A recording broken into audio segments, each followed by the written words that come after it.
episode 8 of Spill the TikTok Tea. Very excited to be joined with Janine. Janine gives tips and tricks on how to go live on TikTok and, on other social media platforms. Do you want to just give everyone a little bit of a backstory, who you are, what you do, what you sell? I'm a live video strategist, the founder of Boss It Live. That's my business. I'm known in the digital streets as Video for Bosses. And what I do is teach content creators and business owners, amazing people just like you, how to generate more leads and sales for your business, leveraging live video. So I'm all about helping my clients create a framework, and it's not cookie cutter, but there are certain things, there's a psychology to live video strategy that gets your audience to, number one, attract them, number two, to keep their attention, and number three, to create that epic experience so that they move along the customer journey. They move from being your follower to being someone who's just maybe discovered you on the FYP, to being someone who comes in, starts interacting, makes a commitment to follow, and then moves forward from there.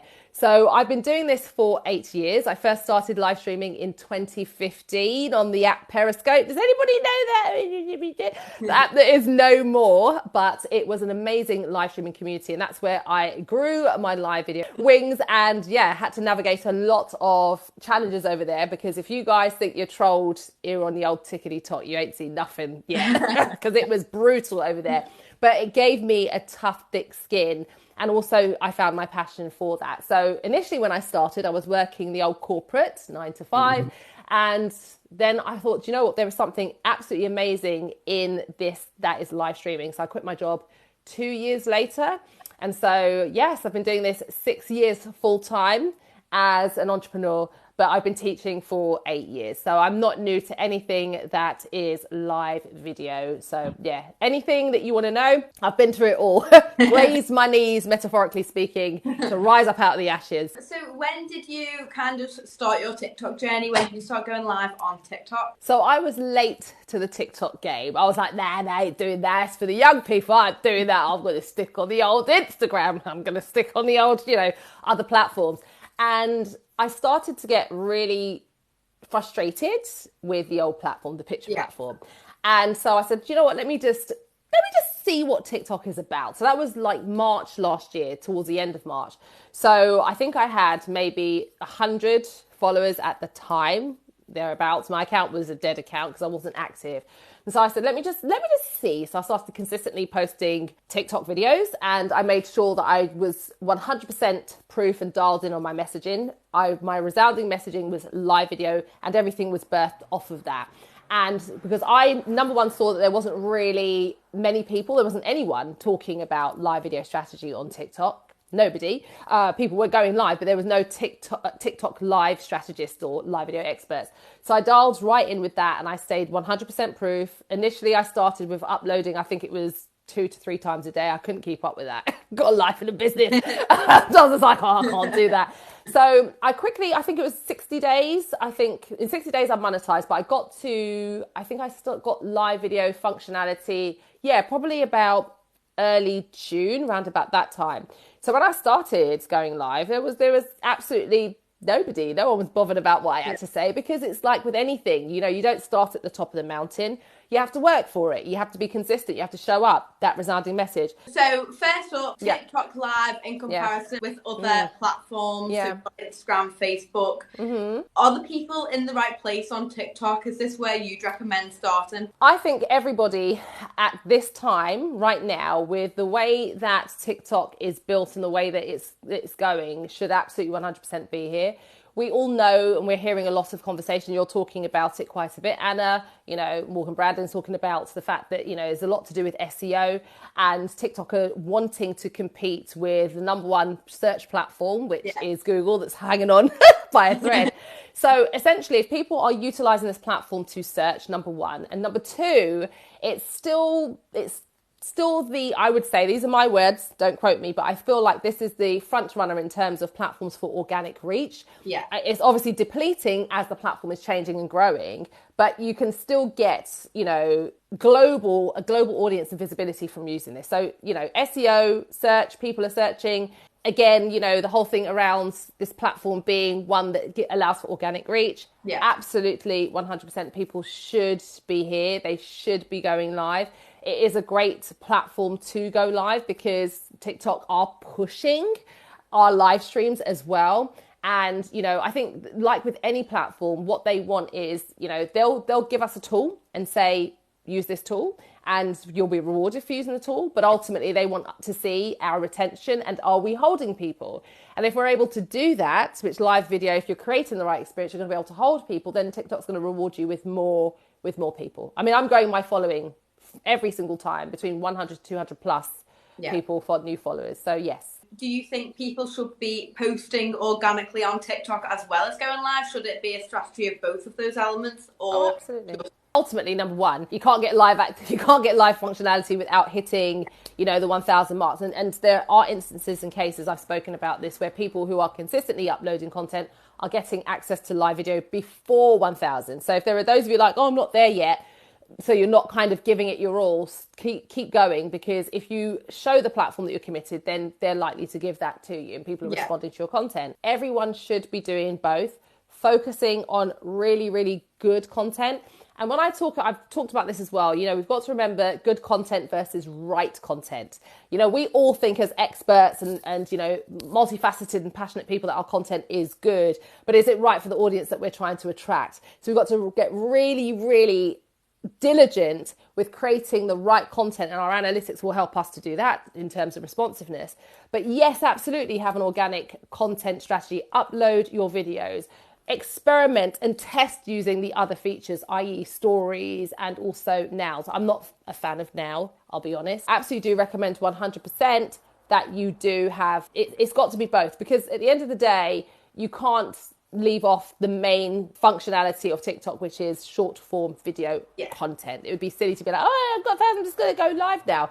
No, you need to do both. Absolutely. Leverage both. Love You All Uncle Brian said, what do you think of people who blatantly try and scam people for money on the app? I mean, I don't see a great deal of this. However, I know that it is there. I think just be careful and make sure that you're sticking to the community guidelines. As long as you're doing the right thing, just be kind of confident in yourself doing that. In terms of scamming people, their followers out of money for purchasing products and services, I'm assuming that's what you might mean.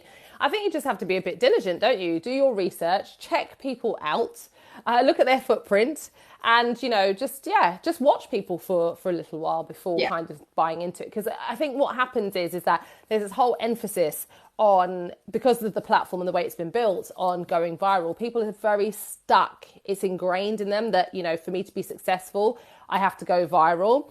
And it's not about that. You want to focus on, you know, the right people, like I said, the right content, the right people. So don't get swept away by these people that say, oh, I can help you, you know, scale, get viral content, you know, buy my course or whatever. Not, you know, just kind of just exercise wisdom. What is the process that you would follow to actually go live? How would you go about that? Would you register it as an event? You know, what's the first step? Absolutely. So I tested both methods of not scheduling events to scheduling events. And I'm very big on creating culture with your community, because people are busy, they're distracted, they're doing lots of different things, you know, they're on the platforms at different times. So it's really important to create, say, do you know what, I'm going to make this as easy as possible, thinking about the customer journey. So the first thing is that obviously your content is always going to lead into your theme of your lives anyway. So schedule your lives, schedule an event. And what I would suggest you do is that when you schedule that event, when you're uploading your next piece of content, try and keep the theme of the content as close as possible to the actual topic that you're going live about, and then attach that event to that specific video. So TikTok allows you to do that. I've got videos on my page on how to do that if any of you don't know. And then also, once you've actually got that scheduled and you're good to go on whatever date it is, make sure that you're doing what you can to create awareness around that. We can't set it and forget it. And again, going back to the whole culture thing, you know, people don't necessarily register for the event, but people are viewing the event. And eventually, once they get to know you and they see the value and they don't want to miss, all the FOMO starts happening because they know your content is good and there's no replays here, they're going to eventually start opting in. But do everything you can to make sure people know about it. So once you've scheduled it and you've posted it on TikTok, well then where else are you taking it?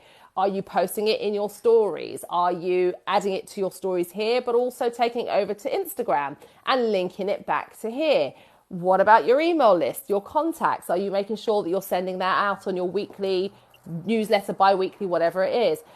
Just make sure that you're optimizing and people know. If you've got a YouTube channel, in your description, make sure that it leads to your TikTok weekly live or whatever it will be. Just make sure that everything is interconnected and keep telling people that you have this particular weekly live stream, show, whatever it might be, because people need to be told a number of times before things stick. I take it an event is different to the countdown timer. Absolutely. Yes, absolutely. So the event is an actual event that goes onto your profile and attaches to your videos, whereas the countdown sticker is in your stories. And so people viewing your stories can opt into your countdown. So obviously on your story, make sure the call to action is click, the countdown to get notified of the live. But again, you make it all kind of synchronized. At the moment, what we're doing with our lives is we're taking them, we are creating a YouTube video from them, as well as a podcast from the audio. Is that something you recommend, or would you advise not to? You can do that. So you're using it as a podcast, you're using it on your YouTube channel, are you? Yes. Are you doing it as short form video content or as long form video content? Long, but kind of editing out the beginning, end, and any random bits in but the it's still in vertical format. It's in landscape kind of now. So my whole thing is that you definitely need to have a repurposing strategy for your content. And we're not creating content over and over again. We're creating evergreen content. What I would say is that it's really important to make sure that the content that we're creating or repurposing to other platforms is native to that platform. Because if you think about every person who is specifically on a platform of choice, they're there for a reason, because of the way that platform is set up. That's why they're there. So that's why we have, IG and TT are like night and day, and you don't cross-pollinate. Yeah. So if you are repurposing, just making sure that it is obviously in keeping with the actual platform. So with YouTube, this is just my personal thing. I think because it's a video on demand, it's not a social media platform, it's search engine, it's video on demand. It's best to make sure that your content is native to that. So making sure that the videos are in landscape and look and replicate it as much as possible. Yeah. I don't recommend vertical long form video on YouTube. Yeah. I don't think it does as well. I think it can be a bit harming because it's the whole viewing experience. But extracting the audio and so forth, absolutely. I do audio bites, absolutely 100%. Doing recaps of your content. Yeah. Make sure that you're actually doing that. Yeah, I do. I think it's great. So it is about having a repurposing strategy, but you also have to be strategic with that as well. Yeah. Have you got tips for keeping the engagement and interacting with your live viewers on a live stream? What I would say is that I've got this whole thing of my acronym, WIIFT, the what's in it for them. We have to be aware that whilst we have our great message and we want to share it because we do want to add value to our audience, it's not just about us talking at the audience. It's about creating that experience and including them in the conversation. So it's about giving it to your audience. Your audience knows straight away that they can get involved in the conversation. You ask them questions. You make it as easy as possible for people to respond. So don't ask really long-winded, open-ended questions. If people have to think too much or do too much, they won't take any action at all. But make it simple for them to respond, and they will actually respond. Look at people's comments. You're not necessarily going to be able to catch every single comment, but this is why you should have moderators over time as you start to build and grow. But, make sure that you're kind of calling people out, responding to what they're saying, asking them what their thoughts are about what you've actually just said. Asking people as they're coming, are you new? And tell, what's your handle? What's your name? It's simple little things like this where people feel like they're actually seen and they're heard and they're part of something that makes them stick around for a lot longer. So really focus on the relationship building, keeping it as simple as possible. And you'll start to see that your audience will respond so much better than if you just go live and you're just talking. A lot of people do that, especially on lives like this. It's quite difficult when you're doing interview style to make sure people are included.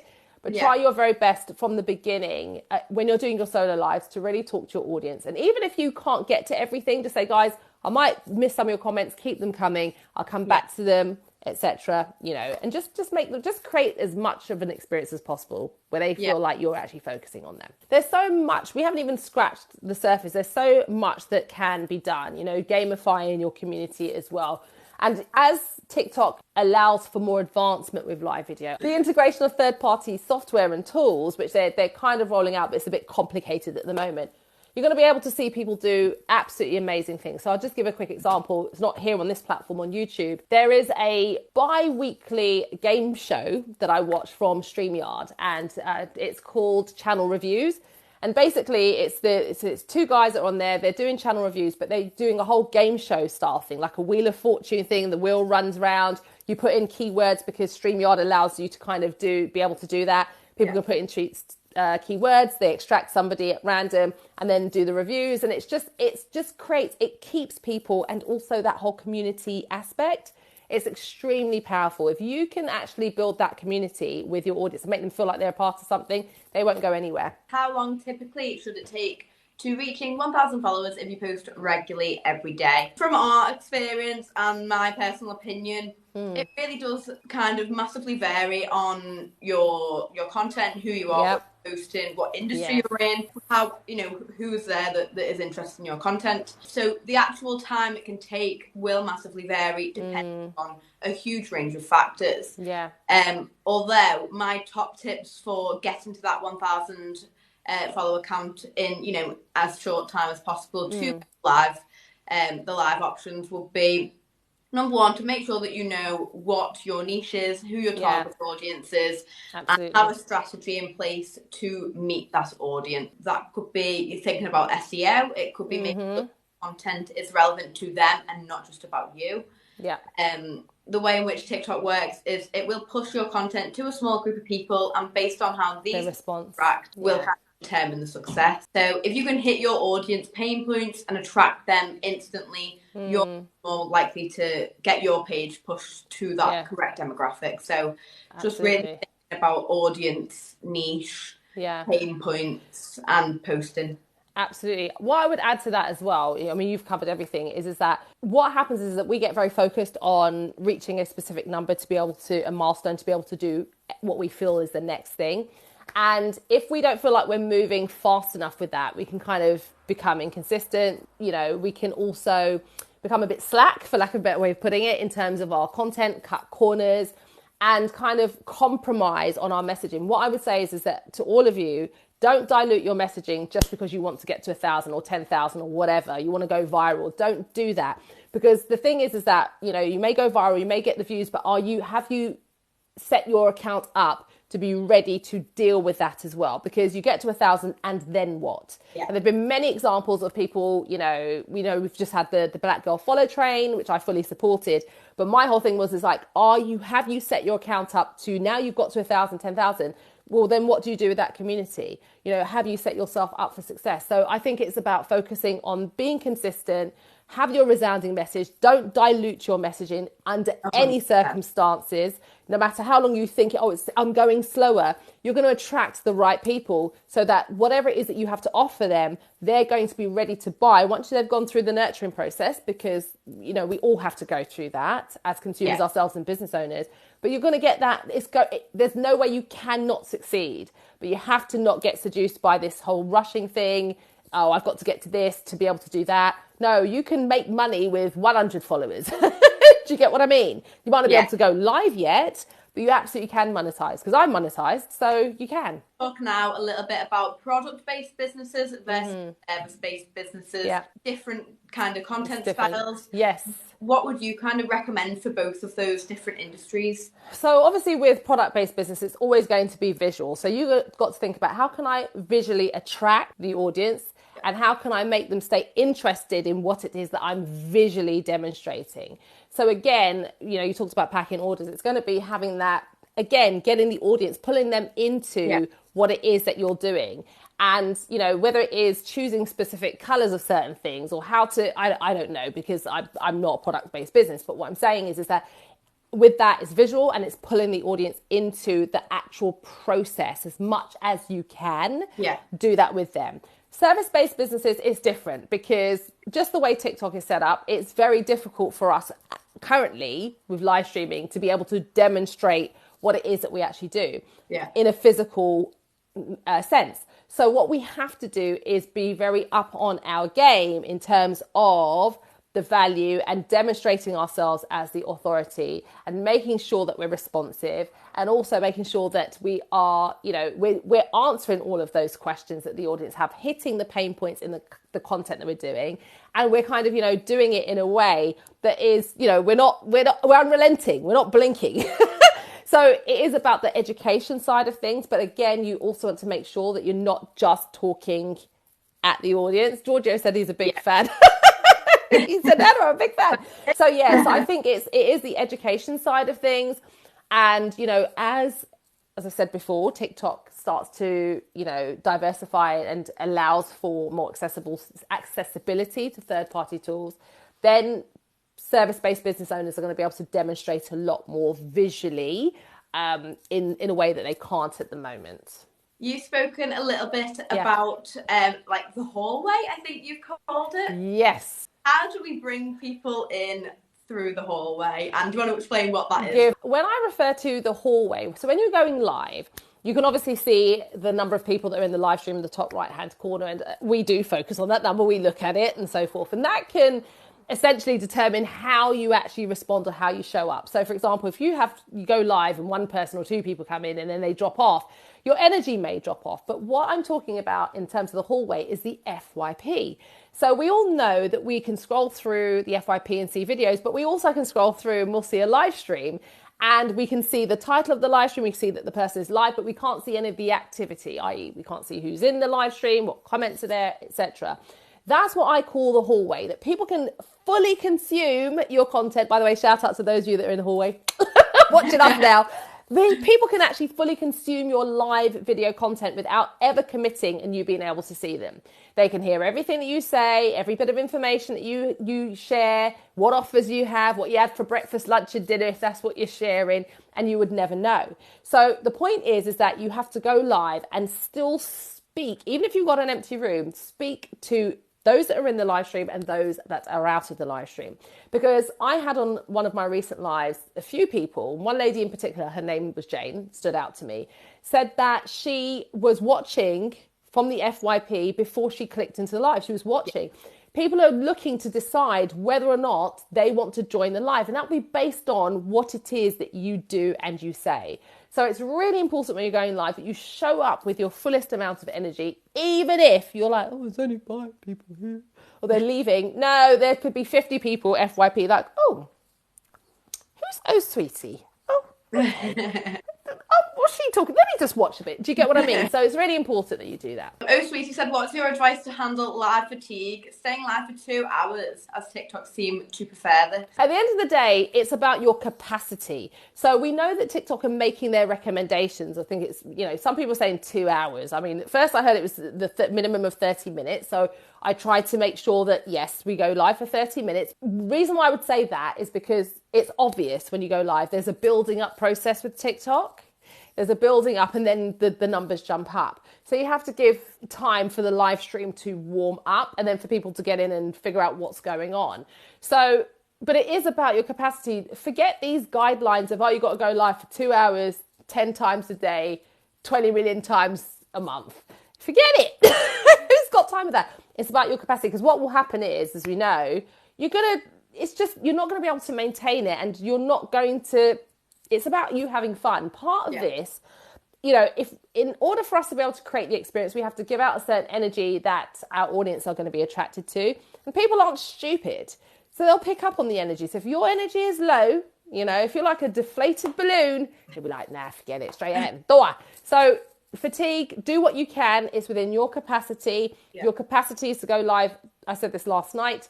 Start with 10 minutes, then that's fine. You've got to do what is best for you, and then your audience will come alongside you as you go and you grow and you build the momentum. Vicent said, I'm nervous about speaking to the camera. My voice accent. So have you got any tips on confidence, maybe? So one of the things that I will say to every one of you, we've all got an accent to somebody else. In my early days, I was constantly told, you speak too fast, slow down. I was so offended. But one of the things that I realised as I was going along was that I was filling up the space because I was nervous, because I was live streaming. I felt as if I had to keep speaking. And so I'd speak really quickly, lose my breath, be lip slapping and all of this stuff. We don't want to be doing that. In terms of your accents, your confidence, The most important thing is focus on the one person that you're serving and whose life you're going to change. Focus on that one person and zone everything else out. That's the first thing, because it's about mindset. The next thing is that when you're going live, take your time, pace yourself, speak a little bit slower. To you, it might sound a bit delayed, but it's not. And be confident to take pauses, because that allows your audience the time to process what you said, because we are reaching a global audience. So everybody in different places, English may not be their first language. They may be on the school run and there's lots of noise around. They might be sneaking on TikTok at work, and trying to. So just take all of that into consideration. And as you do that, you're going to feel more in control of the live stream, and your confidence will start to build from there. It just start with small things, small incremental things. You don't have to be like anybody else. You just need to show up as yourself. Every single one of us are experts with our own experiences, and our own experiences have impacted the businesses that we're actually doing. So therefore, we know what we're talking about. Just take your time. Yeah. To me as well, said, hey ladies, we do 2 hours, 4 days per week, but it can be tiring. However, we keep weekends free. So yeah, I think as long as you kind of have, you're keeping your weekends free, remember, it's not the be all and end all to go live when you think, as often as, do what's best for you. Absolutely. Janine, on that topic, have you kind of got any recommendation of how frequently people should go live? Should you go live more than once in one day? Is there any kind of guidance on that, or is it just what works for you? Yeah, so here's the thing. I think it's going to be about what works for you always. Yeah. I did a bit of testing in the early last summer around kind of going live multiple times a day. And what I actually found, I don't know if this is the same now because I didn't keep it up, but what I actually noticed was that there was a decrease in viewership over the time, the more times I actually went live. Yeah. So the thing is I think that it is about consistency and creating a culture, but again, it's about your capacity. What can you do? If it's once a week, get on once a week and bring the fire. Yeah. And do all of the things that we've talked about in terms of making sure that you're doing your pre-promotion of that live stream. You're taking that live stream and you're repurposing it, and then you're you're sending it out to different places as well. And you're turning up and you're adding that event and you're talking about it and you're doing all the things to create that experience. And that's all you need to do once a week. And you'll find for yourself, as you start to see your community building and the same people turning up, that will give you the incentive and the encouragement and the motivation to maybe add one more day in. But again, stick with what is your capacity. I mean, what I will say is that if you go live, you're going to grow. You're going to grow. You're going to get followers every single time. And, it can be a slower process with your video content. We're all at different places, so I can't attest for what everyone's, your results. But ultimately with live, every single time I've gone live, I'm jumping up, a good amount of new followers and the right people as well, because they're interested in what I'm talking about. You spoke about bringing those viewers in from the hallway onto the page. Yes. How do we convert our viewers into those followers that we're talking about? Awesome sauce. When it comes to the conversion, because you've got to think about the actual journey, what is going to make somebody, number one, click into that live stream, and number two, to take action in the live stream, i.e. get involved, and then take the action to follow. It's got to be that your resounding message and the value and the experience has got to go hand in hand. You've got to create a conversation with the people that are coming in. As you create that conversation, you're going to build the community. And as you build the community, you then start to make sure that you're systematically having your calls to action in those live streams, and you need to drip them throughout. As you go along and you become more experienced, you'll be able to segue off of comments to then push the call to action for whatever product, service, or whatever it is that you're doing. You'll get to do that. You'll learn how to do that very well. But you do take times at different times in the live stream to remind your audience of the underlying key goal that you actually have. So initially, you've got to think about it, cold traffic, how you're going to move them through that process. They're not going to buy straight away. So your call to action might be, follow me. If you're getting value from this content, you as I say, you're picking up what I put in dead, whatever it might be, then you give them the call to action to follow. And then you incentivize them by saying, you know, when you follow, you will find on my page tips on X, Y, and Z. They've already jumped into the live because they're interested in what you're saying. So you're just kind of cementing that and then getting them to go to your profile. Yeah. And then it kind of goes from there. Wendy has also asked a fab question. Is it better to have a regular live schedule or to do pop-up lives? Oh, it's better to have a regular schedule. However, if you're in a situation where you're just getting yourself started and you're like, oh my goodness, you're overcoming your own resistance to going live, don't put yourself under pressure. If it's an in the moment thing and that's what you have the capacity to do, then do that, because it is about ripping that band-aid off and getting yourself on a live stream, talking and going through the whole thing. But we can't be stuck on that. And the reason why we can't be stuck on that is because, again, if you're wanting to build community, you're wanting to build a culture, you want to start building and seeing people coming to your live streams. And again, like I said, moving them along the customer journey. If you're random, people never know when to expect you. So your results are going to be all over the place and you're not going to have much to be able to quantify what's working from what isn't. Yeah. So it's all about making sure that you have an end goal for them, your audience, and for yourself. And having a schedule will help you to achieve that. Pretty in Pink Bows has said, what are the best interactions you can get them to do? So likes, shares, gifts. How we should encourage people is always based off of the value, demonstrating the what's in it for them. If your audience feel like you've given them something, it's reciprocity.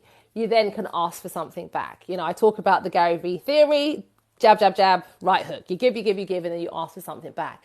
But from you've actually demonstrated value, even as I said, as simple as being able to see someone. So example, Wendy said, thank you, Janine. That's a fab answer. Thank you very much for your question. You know, just making sure that people see, oh, hold on a minute, Janine's seen me. It just kind of puts you on their radar. They pay attention a bit more. So once you've got people's attention, you start to see people are talking, then it's fine to actually ask. And you should say, we all should be saying, you know, if you're getting value from this live stream, today we are talking about, because sometimes people miss the titles or they miss the call to action in the live intro. Today we're talking about, well, banner, you've got, well, Anna, you've got Anna banner. Anna, you've got the banner. But, you know, just making people know what they're there for and why. And if they are enjoying and they're getting value, or they feel like somebody else could benefit from this, then share. Yeah. Then people are likely to, oh yeah, actually, rather than you saying, like, we've got to get this room to 10,000 likes. When you tap to 10,000 likes, you know, then we'll do, you know, people don't want to do that. They will be happy to share once you've shown them, oh, actually, you're about me. You care about me. Is that kind of a similar process to go through when trying to convert audience to followers, as opposed to audience/followers into customers or clients? On a sales perspective? I think it's about being aware that it's creating the conversation, having conversations, speaking to people and showing a level of interest. So essentially, you know, once you start getting people that are converting and moving from to being followers and so forth, and those that are actively commenting on your content, you're seeing the same people, then you need to think about, well, how do I actually move that conversation to the next stage? How do I move that to the DMs? And then how do I utilize that strategy to then nurture people further? Now, I know that TikTok DMs are not as intuitive as other DMs, but you've got to think about, you know, if I want to convert, how am I going to do that going from FYP into my live stream to elsewhere? It's about the conversation part of it. How much does the algorithm actually affect lives? This is what I think from what I can see so far from my own experiences, is that I believe that the live streams are pushed primarily to our audience, because what I've started to see is consistently the same people are coming back to the live stream. So that tells me you're pushing it out to my people because you know already that they're interested. But then there is that whole thing of it does get pushed out to the FYP. And what I actually find is that you get the people that jump in, and you can kind of tell by the way people are kind of coming in and then they drop off and so forth, that they're the people that are just randomized. Yeah. But as you mobilize your people in the live stream and they start sharing more and they start interacting more, that then tells TikTok, it's obvious because you've probably seen this yourself. The live stream then jumps up all of a sudden. And then I've polled and I've asked the question, how have you found the live stream? When I've seen that number go up, how did you find it? And I've seen people saying it's come via the FYP. Are you new here? Are you a first timer? So it definitely, from what I can see so far, and everyone has to test, you know, we have to test and see, but it does seem like it goes out to your people first and foremost. So it's really important that we get very good at mobilizing our community in the first instance, so it pushes out further. Sweetie said as well, it's easy to forget that as a seller as well, to just sell rather than be Yeah. I think for product-based businesses, I totally get it, because you go on and you're demonstrating your products and so forth. I've seen a couple of people that do it well, but for the most part, people are just focused on packing the order or selling the order. No, have some conversations around it. Get really intentional with thinking about how you can be a bit more strategic, and you'll do a lot better. Does posting duets with other videos do anything for your account? So I assume you mean general TikTok, not TikTok live. Duets can be a great way to add your own expertise, add your own value to another point that someone is making. I see a few almost hacking the algorithm, you know, where they'll find a viral video and they'll just post something boring next to it, but it keeps people watching to watch that. Wouldn't recommend that strategy because it's not helpful for your audience. I think duetting can be good if the target audiences align very well, and you have got value to give, but it's not something that I do a great deal of. Me neither. It's, you know, it's also not something that I actually hardly do with clients of ours.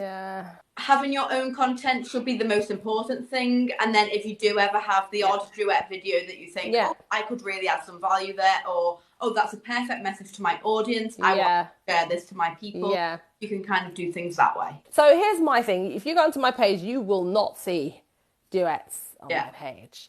I'm not a big duet fan. Number one, I don't think it's executed very well. And I think, like you said, there's a lot of algorithm hacking. And I think also what people don't think about that are not necessarily algorithm hacking is that you're actually watering down your own messaging because the focus is on that other person. And I say this to my clients as, you know, across the board, you know, whenever you're starting something, you want all eyes to be on you. Yes, it's great to do collaborations, things like this. Absolutely.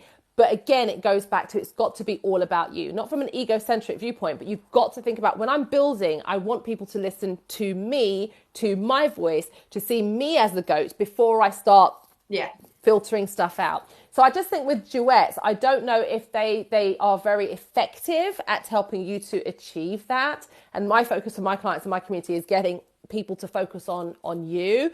And so I think my message here would be very confident in who you are and what you bring, and know that you are enough and you should be the focus. Add those in if you want to, but don't depend or rely on them, because I just think a lot of people aren't doing them very well. A lot of people aren't. Yeah, George, yes, I always ignore my comments. One of the things I will say to those of you that are here, it can sometimes be a case whereby it gets difficult to keep up with the comments.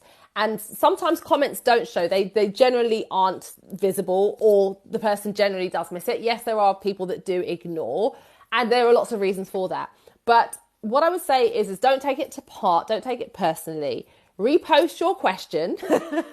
And, you know, if you feel like the person is literally looking at your comment and then carrying on and ignoring you, well, then you're within your rights. But just kind of, we have to be a little bit flexible, because there are so many things that are going, so many layers for people when they're going live. They're navigating nerves. They think, oh my gosh, if I come off the point, I'll forget. So just give a little grace in the same way that you would want. Please don't take it to heart, Georgia. Georgia's like, I can't take it to heart. I don't care what you say. I'm taking it to heart. No, not mocking, but no, it's true. I get it though. I get it. I understand. I think especially with these style of videos, obviously we do these film the TikTok episodes, and it is a little bit more difficult because you don't want to interrupt the other person, and then, you know, it gets a bit hard. So I think for different things, it obviously is more difficult for the host to keep an eye on all the comments. I think just reposting the comments, maybe, you know, make a bit more stand out. So adding emojis. I always comments with emojis. I haven't actually talked about this on my live streams, but one of the things that I will say is that you've got to think about how to make your comments stand out, is have an emoji signature. And if you notice when I come into your live stream, you'll see I say hello, hand, British flag, and love. I've been doing that for years. I probably need to update my emoji signature, but that's not the point. The point is that you've got to think about how your comment can stand out from everybody else's. And as I've said to people, as you consistently go to someone's live stream, you use your emoji signature, people will recognize you. You'll easily stand out. So yeah, just think about how to, like Anna said, utilize emojis, not in a spammy way, not too many, but in a way that's going to get you seen. Can you talk about when people try to join you on a live? Do you offer this? Absolutely not. I speak very much to the fact that your live stream is your house. Don't allow anybody to come into your house, metaphorically speaking, kick open your kitchen door, open your fridge and take out your best meal that you've made. Absolutely not. They have to ask and get permission. So the point that I'm trying to make is, if someone requests to join your live, there's a little circle where you can number one, decline it, but you can select it so that people can't keep requesting, and that big red disruptive button comes up that can throw you off. Just the first time you get it, just click that and just decline. You don't have to have anybody in your live stream. I do not accept people into the live stream, and you just don't know what people are going to say or what they're going to do. So you just need to be very mindful of that. But don't feel, scared. Oh my gosh, I'm going to offend somebody. We'll always offend somebody. That's not what we worry about.